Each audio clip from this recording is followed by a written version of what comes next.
Assalamualaikum warahmatullahi wabarakatuh. Saya Najwa Fauzia Rahmania dari kelas 10 IPA 3 akan mempresentasikan artikel saya yang berjudul Perkembangan Uji Coba Vaksin COVID dari Cina. Saat ini, dunia masih menghadapi kasus-kasus COVID yang dilaporkan terus meningkat setiap harinya. Melansir data dari Worldometer, Selasa 11 Agustus 2020, jumlah total kasus virus corona yang terkonfirmasi di dunia hingga kini adalah sebanyak 20,2 juta kasus. Di angka tersebut terdapat 737.684 kasus kematian dan 13,1 juta dinyatakan sembuh. Hingga kini negara dengan jumlah kasus tertinggi masih dicatatkan oleh Amerika Serikat dengan lebih dari 5 juta kasus, disusul Brazil, India, Rusia, dan Afrika Selatan. Kondisi ini terus mengalami peningkatan dari waktu ke waktu. Lebih dari 150 vaksin sedang dikembangkan, dari Cina, Inggris, sampai Amerika Serikat. Semuanya mencoba menemukan obat untuk COVID, namun ada yang gagal dan ada juga yang berhasil, seperti vaksin dari Cina yang lolos melewati fase 1 dan 2, dan saat ini sudah memasuki fase final yaitu fase 3. Uji pada fase 3 ini memang sebaiknya dilakukan di negara dengan kasus corona yang masih tinggi, maka bukan dilakukan di Cina, melainkan di 5 negara yaitu Indonesia, Bangladesh, Turki, Chile, dan Brazil. Saat ini sudah dilakukan pengujian di beberapa negara seperti Brazil, Abu Dhabi, Bangladesh, dan tentu saja di Indonesia. Target pengujian pada fase 3 ini dilakukan di rentang usia 18 tahun sampai 59 tahun.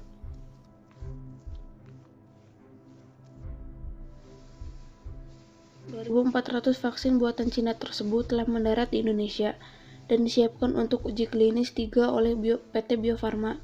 Uji klinis dijadwalkan pada Agustus 2020 dan ditargetkan selesai pada Januari 2021. Lebih dari 1.600 relawan menjalani uji klinis tersebut. Menurut Bambang Herianto selaku sekretaris perusahaan PT Bio Farma, kerjasama dengan Sinovac ini merupakan strategi jangka pendek. Sementara untuk jangka panjangnya akan dilakukan kerjasama dengan sejumlah lembaga di tanah air. Penyuntikan perdana di Bandung disaksikan oleh Presiden Joko Widodo. Jokowi menyatakan Indonesia membuka diri untuk bekerja sama dengan berbagai negara demi tersedianya vaksin di Indonesia. Data dari uji klinis yang diterbitkan dalam The Journal of American Medical Association menunjukkan bahwa kandidat vaksin virus corona yang dikembangkan Cina aman dan menghasilkan respon kekebalan. Penelitian menunjukkan bahwa vaksin secara efektif menginduksi antibodi penawar pada sukarelawan dan menunjukkan imunogenisitas yang baik, yaitu kemampuan suatu zat untuk memicu respon kekebalan. Makalah penelitian juga mengevaluasi keamanan vaksin, melaporkan bahwa tidak ada reaksi merugikan yang diamati. Reaksi merugikan yang paling umum adalah nyeri di tempat suntikan, yaitu diikuti oleh demam, yang keduanya bersifat ringan dan akan sembuh dengan sendirinya.